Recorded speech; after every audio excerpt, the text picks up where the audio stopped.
That little piece of glass and metal in your pocket right now probably knows more about you than your closest friend, your family, or even you yourself. For years, we've been told a lie. They told us, if you're not paying for a product, you are the product. It sounds pretty clever, doesn't it? But that's completely wrong. You're not the product.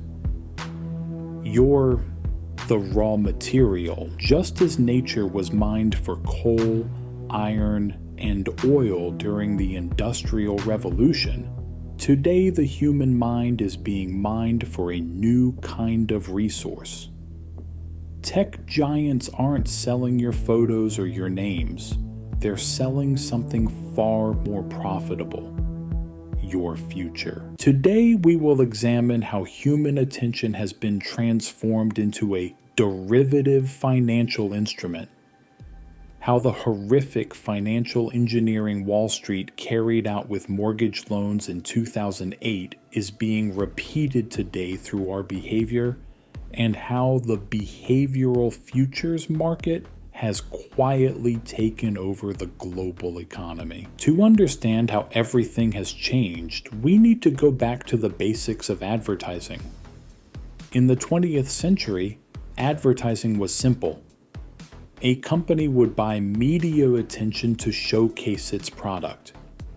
It was an attention economy. But in the early 2000s, when the dot-com bubble burst, Silicon Valley was on the brink of bankruptcy. They urgently needed a new revenue model. It was at that moment that a discovery was made that would forever change the nature of capitalism. Companies realized that the digital footprints people left on their platforms, what they searched for, how long they looked at a photo, where they paused, could be used not only to improve the system, but also to predict human behavior. Harvard economist Shoshana Zuboff coined the term surveillance capitalism for this phenomenon. Your attention is no longer something that's simply being sought. It's a raw material that's extracted, measured, and packaged. That half-second pause you make while scrolling past a video, or typing a word on your keyboard and then deleting it. In economics, these are called behavioral surplus. Companies don't just want to know what you want to buy. They know that at 9 p.m. on a Thursday night, when you're tired and your blood sugar is low, there's a 74% chance you'll click on a certain type of ad. And this is where the real magic begins. They don't use this information to show you ads directly. Instead, they take this predictive power and use it to develop a new class of financial assets. One of the most powerful innovations in financial markets is futures. A farmer can sell the price of his wheat on the exchange months in advance, even before planting it. This is the pricing of a future asset today. What major tech companies are developing today is precisely a behavioral futures market. Who are the customers? It's not just brands selling athletic shoes.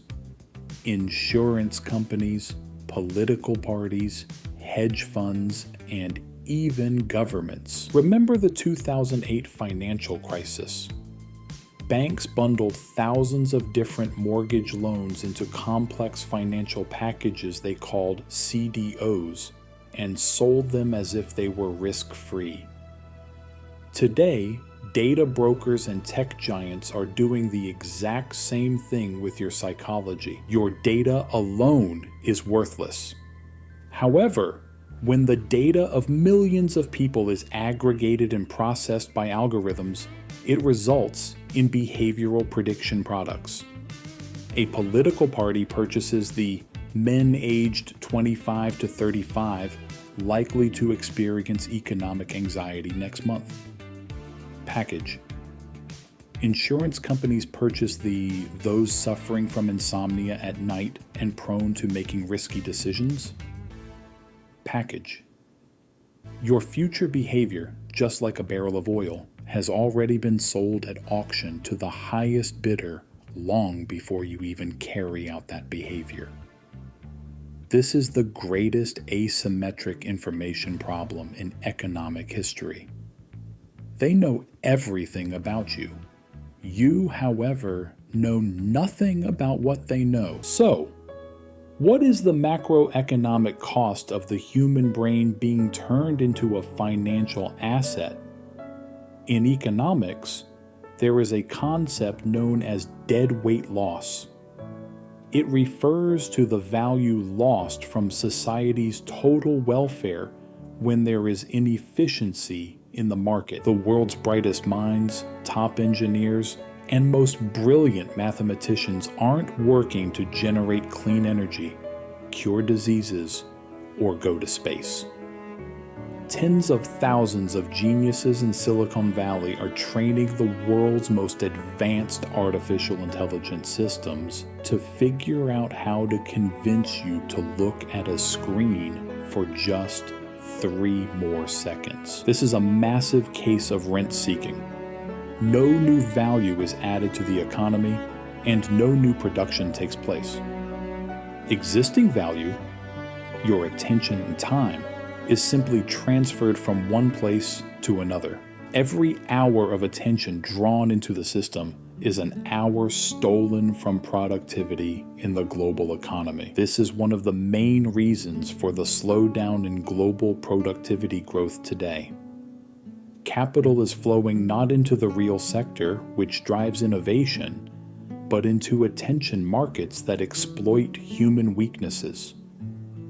This is because hacking human psychology is far cheaper and far more profitable than building a new industry. Classical economic theory assumes that humans are rational beings who make decisions to maximize their own utility. However, the behavioral futures market has shattered this rule. You are no longer the rational one. The algorithm is. When companies turned your attention into a financial asset, they financialized not just your wallet, but your will as well. Nothing you see on the screen is random. Your anger, your sadness, your anxieties. All of them are commodities bought and sold in real time on Wall Street's new exchange. Surveillance capitalism has set up its factories right in the center of our minds. And the smoke billowing from those factories' chimneys is our lost hours, our deteriorating mental health, and our manipulated decisions. You can put down your phone and say, "I've beaten the system." But don't forget, the length of time you spend without your phone, and when you do it, is being priced somewhere right now.